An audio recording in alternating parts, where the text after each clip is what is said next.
बिस्मिल्लाहिर्रहमानिर्रहीम। अस्सलामुअलैकुम।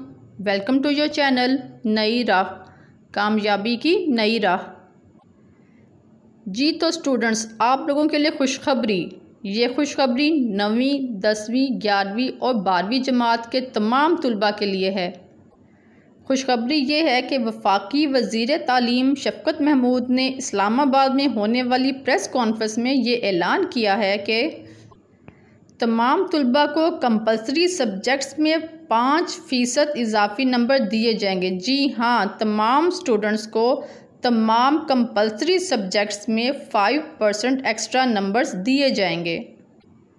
वफाकी वज़ीर तालीम शफ़क़त महमूद ने प्रेस कॉन्फ्रेंस में ब्रीफिंग के दौरान कहा कि तमाम वज़राए तालीम ने फ़ैसला किया था कि सिर्फ इलेक्टिव सब्जेक्ट्स के यानी कि इख्तियारी मज़ामीन के इम्तहानात लिए जाएंगे और 9वीं 10वीं 11वीं और 12वीं जमात के तलबा को इख्तियारी मज़ामीन के नंबरों की बुनियाद पर लाजमी मज़ामीन में भी मुतनासिब नंबर्स दिए जाएंगे।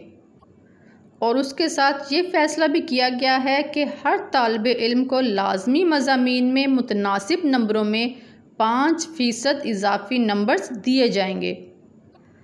उन्होंने कहा है कि ये फ़ैसला इसलिए किया गया है कि रिसर्च के मुताबिक कंपलसरी सब्जेक्ट्स में बच्चों के नंबर्स ज़्यादा आते हैं, इसलिए सब बच्चों के कंपलसरी सब्जेक्ट्स में 5% नंबर ज़्यादा ऐड कर दिए जाएंगे। जी तो बच्चों, ये हुई ना आप लोगों के लिए खुशखबरी की बात। जी तो नई अपडेट्स के लिए आप हमारा चैनल सब्सक्राइब करें ताकि आप लोगों को हर अपडेट फ़ौरन मिल सके। जी तो तमाम स्टूडेंट्स अपना ख्याल रखिएगा। अल्लाह हाफिज़।